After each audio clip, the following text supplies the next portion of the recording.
Hello, Pioneer Grandma here. Pioneer stories. I loved them as a child. I read them to my children. I read them to my grandchildren. I read them to my students when I was a classroom teacher. And now I have more grandchildren to read to, but they live far away. So I went to the local library and I found some wonderful stories. They have amazing things there. You should go check it out. So now here I am in my modern day covered wagon down by the river reading pioneer stories to my grandchildren, to my great-grandchildren, and to you. When we get done, I'll open a Dove chocolate and share the secret message inside with you. Sometimes I might have apples, and if I bring my little dog Chewbacca, I'll bring a doggy treat for him. And then I'll read the special message out of a box that I keep with messages in it. I'm so very glad that you're here. Hello, Pioneer Grandma here. Pioneer stories. I loved them as a child. I read them to my children. I read them to my grandchildren. I read them to my students when I was a classroom teacher. And now I have more grandchildren to read to, but they live far away. So I went to the local library and I found some wonderful stories. They have amazing things there. You should go check it out. So now here I am in my modern day covered wagon down by the river reading pioneer stories to my grandchildren, to my great-grandchildren, and to you. When we get done, I'll open a Dove chocolate and share the secret message inside with you. Sometimes I might have apples, and if I bring my little dog Chewbacca, I'll bring a doggy treat for him. And then I'll read the special message out of a box that I keep with messages in it. I'm so very glad that you're here. So here we are in the modern day covered wagon reading part 3 of Sarah Plain and Tall. I hope that you've listened to part 1 and part 2, the beginning of the book. If you haven't, go ahead. You'll want to go ahead and listen to those first, and you can look for those in a link in the description below. So before, we had some fun times with Anna and Caleb and Sarah and their dad. And they went swimming in the cow pond and did other fun things last time. So now, chapter 7. The dandelions in the fields had gone by, their heads soft as feathers. The summer roses were opening. Our neighbors, Matthew and Maggie, came to help Papa plow up a new field for corn. Sarah stood with us on the porch, watching their wagon wind up the road, 2 horses pulling it, and one tied in back.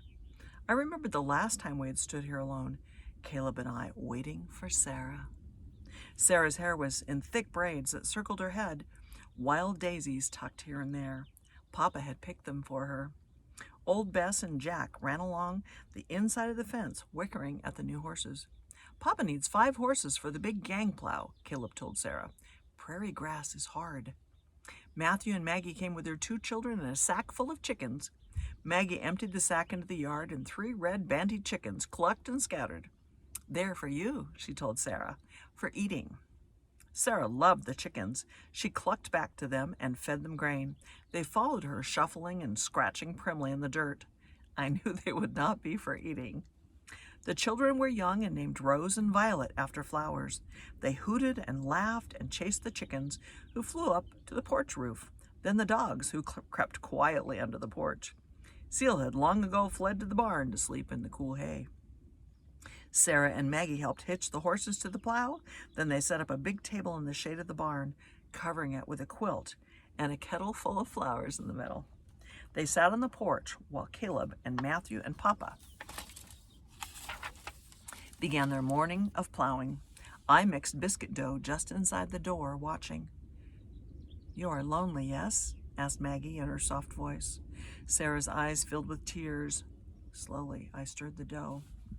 Maggie reached over and took Sarah's hand. I miss the hills of Tennessee sometimes, she said. Do not miss the hills, Maggie, I thought. I miss the sea, said Sarah. Do not miss the hills. Do not miss the sea. I stirred and stirred the dough. I miss my brother William, said Sarah, but he is married. The house is hers now, not mine any longer. There are 3 old aunts who all squawk together like crows at dawn. I miss them too. There are always things to miss, said Maggie, no matter where you are. I looked out and saw Papa and Matthew and Caleb working. Rose and Violet ran in the fields. I felt something brush my legs and looked down at Nick, wagging his tail. I would miss you, Nick, I whispered. I would. I knelt down and scratched his ears. I miss Mama. I nearly forgot, said Maggie on the porch. I have something more for you. I carried the bowl outside and watched Maggie lift a low wooden box out of the wagon. Plants, she said to Sarah, for your garden. My garden? Sarah bent down to touch the plants. Zinnias and marigolds and wild feverfew, said Maggie. You must have a garden wherever you are. Sarah smiled. I had a garden in Maine with dahlias and columbine, and nasturtiums the color of the sun when it sets. I don't know if nasturtiums would grow here. Try, said Maggie. You must have a garden.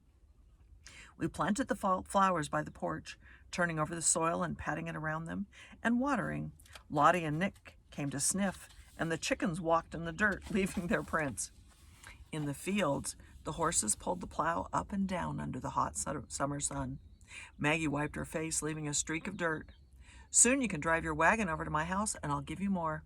I have Tansy. Sarah frowned. I have never driven a wagon. I can teach you, said Maggie, and so can Anna and Caleb and Jacob. Sarah turned to me. Can you? She asked. Can you drive a wagon? I nodded. And Caleb? Yes. In Maine, said Sarah, I would walk to town. Here it is different, said Maggie. Here you will drive. Way off in the sky, clouds gathered. Matthew and Papa and Caleb came in from the fields, their work done. We all ate in the shade. We are glad you are here, said Matthew to Sarah. A new friend. Maggie misses her friends sometimes. Sarah nodded. There's always something to miss, no matter where you are, she said, smiling at Maggie. Rose and Violet fell asleep in the grass, their bellies full of meat and greens and biscuits. And when it was time to go, Papa and Matthew lifted them into the wagon to sleep on blankets. Sarah walked slowly behind the wagon for a long time, waving, watching it disappear. Caleb and I ran to bring her back, the chickens running wildly behind us. What shall we name them? Asked Sarah, laughing as the chickens followed us into the house. I smiled. I was right. The chickens would not be for eating. And then Papa came, just before the rain, bringing Sarah the first roses of summer. Chapter 8. The rain came and passed, but strange clouds hung in the northwest, low and black and green, and the air grew still. In the morning, Sarah dressed in a pair of overalls and went to the barn to have an argument with Papa. She took apples for old Bess and Jack. Women don't wear overalls, said Caleb, running a line behind her like one of Sarah's chickens. This woman does, says Sarah crisply. Papa stood by the fence.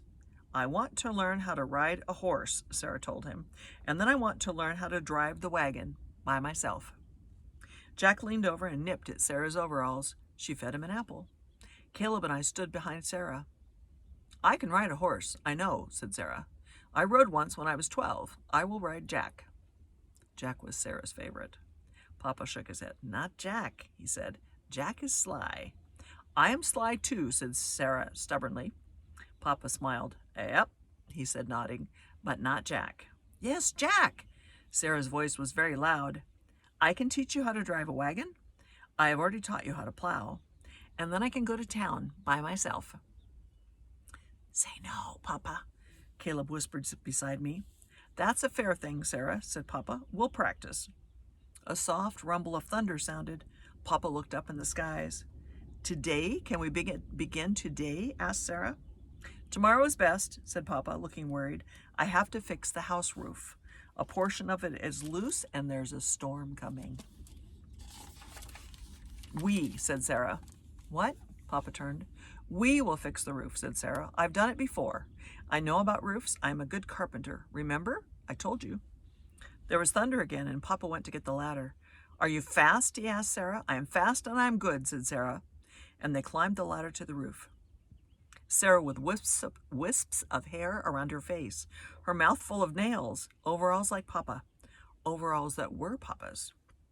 Caleb and I went inside to close the windows. We could hear the steady sound of hammers pounding the roof overhead. Why does she want to go to town by herself? Asked Caleb. To leave us? I shook my head, weary with Caleb's questions. Tears gathered at the corners of my eyes. But there was no time to cry, for suddenly Papa called out, Caleb! Anna! We ran outside and saw a huge cloud, horribly black, moving toward us over the north fields. Papa slid down the roof, helping Sarah after him. A squall, he yelled to us. He held up his arms, and Sarah jumped off the porch roof. Get the horses inside, he ordered Caleb. Get the sheep, Anna, and the cows. The barn is safest. The grasses flattened. There was a hiss of wind, a sudden pungent smell. Our faces looked yellow in the strange light. Caleb and I jumped over the fence and found the animals huddled by the barn. I counted the sheep to make sure they were all there and herded them into a large stall. A few raindrops came, gentle at first, then stronger and louder, so that Caleb and I covered our ears and stared at each other without speaking. Caleb looked frightened, and I tried to smile at him. Sarah carried a sack into the barn, her hair wet and streaming down her neck. Papa came behind, Lottie and Nick with them, their ears flat against their heads. Wait, cried Sarah, my chickens. No, Sarah, Papa called after her, but Sarah had already run from the barn into a sheet of rain. My father followed her. The sheep nosed open their stall door and milled around the barn, bleating. Nick crept under my arm, and a lamb, Maddie, with the black face, stood close to me, trembling. There was a soft paw on my lap, and then a gray body, Seal.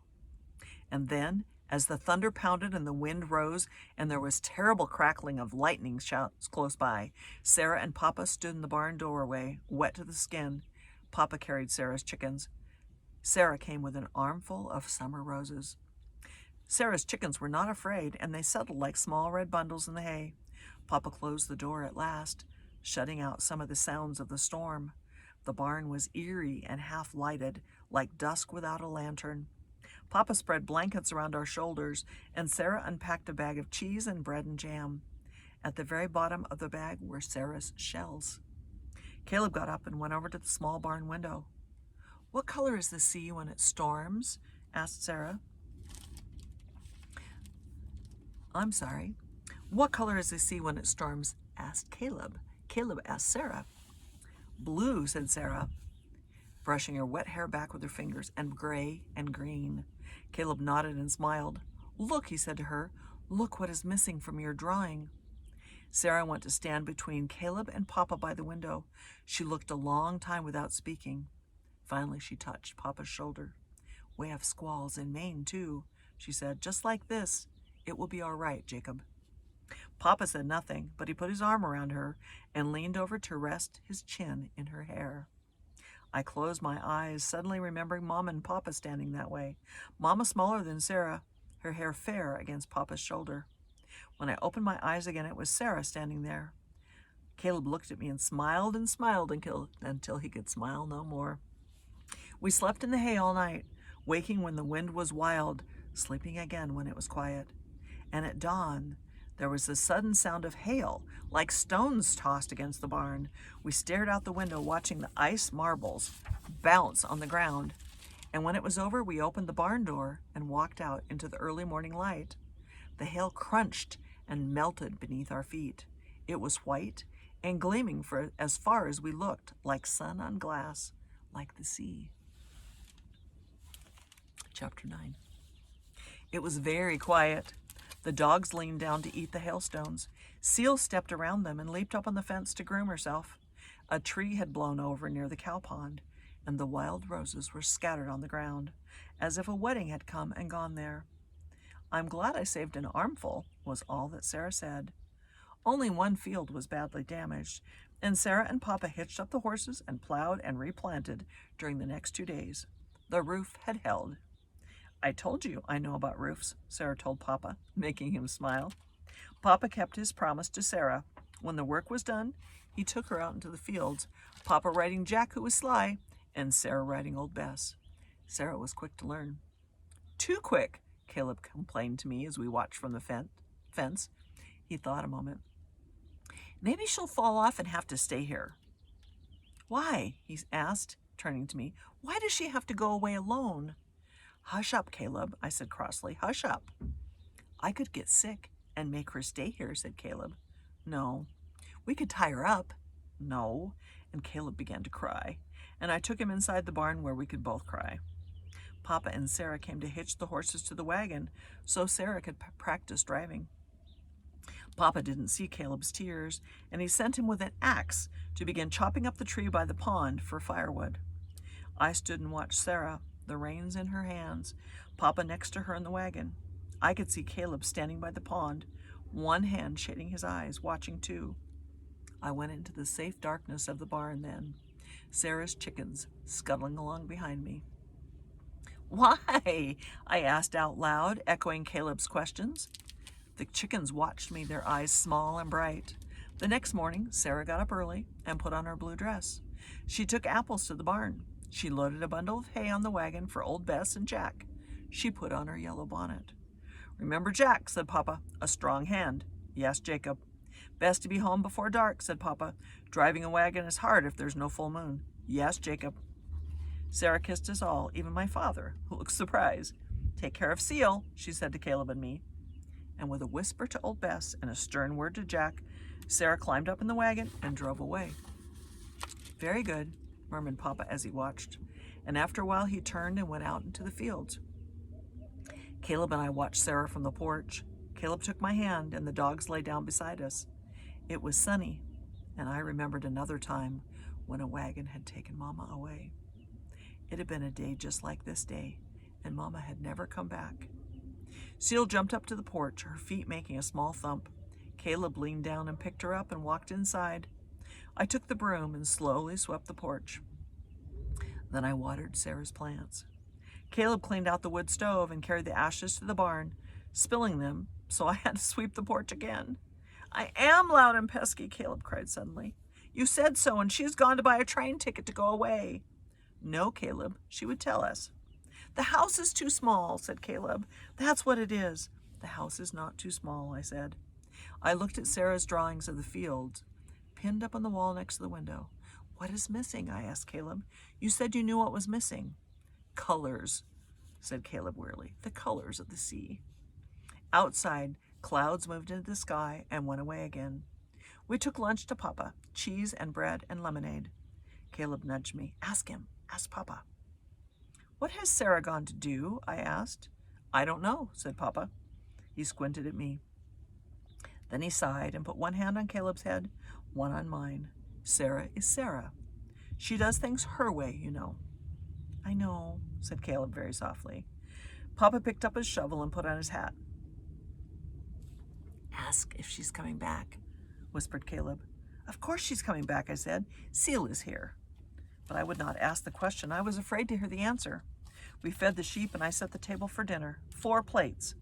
The sun dropped low over the west fields. Lottie and Nick stood at the door, wagging their tails, asking for supper. Papa came to light the stove, and then it was dusk. Soon it would be dark. Caleb sat on the porch steps, turning his moon snail shell over in his hand. Seal brushed back and forth against him. Suddenly, Lottie began to bark, and Nick jumped off the porch and ran down the road. "Dust!" cried Caleb. He climbed the porch and stood on the roof. "Dust and a yellow bonnet!" Slowly, the wagon came around the windmill and the barn and the windbreak and into the yard, the dogs jumping happily beside it. "Hush, dogs," said Sarah, and Nick leaped up into the wagon to sit by Sarah. Papa took the reins and Sarah climbed down from the wagon. Caleb burst into tears. "Seal was very worried," he cried. Sarah put her arms around him and he wailed into her dress. "And the house is too small," we thought, "and I am loud and pesky." Sarah looked at Papa and me over Caleb's head. "We thought you might be thinking of leaving us," I told her, "because you miss the sea." Sarah smiled. "No," she said, "I will always miss my old home, but the truth of it is I would miss you more." Papa smiled at Sarah, then he bent quickly to unhitch the horses from the wagon. He led them to the barn for water. Sarah handed me a package. "For Anna," she said, "and Caleb, for all of us." The package was small, wrapped in brown paper with a rubber band around it. Very carefully I unwrapped it, Caleb peering closely. Inside were 3 colored pencils. "Blue," said Caleb slowly, "and gray, and green." Sarah nodded. Suddenly, Caleb grinned. Papa! Papa, come quickly! Sarah has brought the sea! We eat our night meal by candlelight, the four of us. Sarah has brought candles from town, and nasturtium seeds for her garden and a book of songs to teach us. It is late, and Caleb is nearly sleeping by his plate, and Sarah is smiling at my father. Soon there will be a wedding.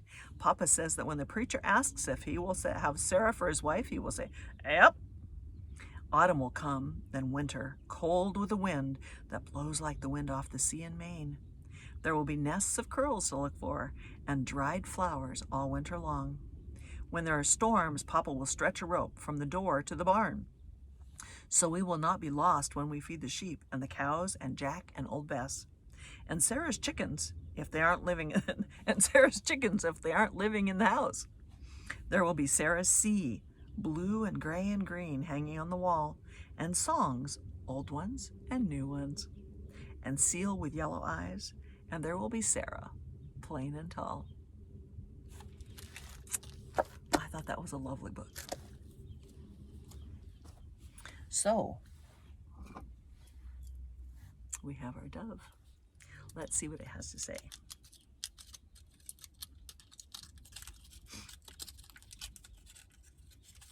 This one, be with people who make you laugh. Lucy K. from California. Ooh, I like that.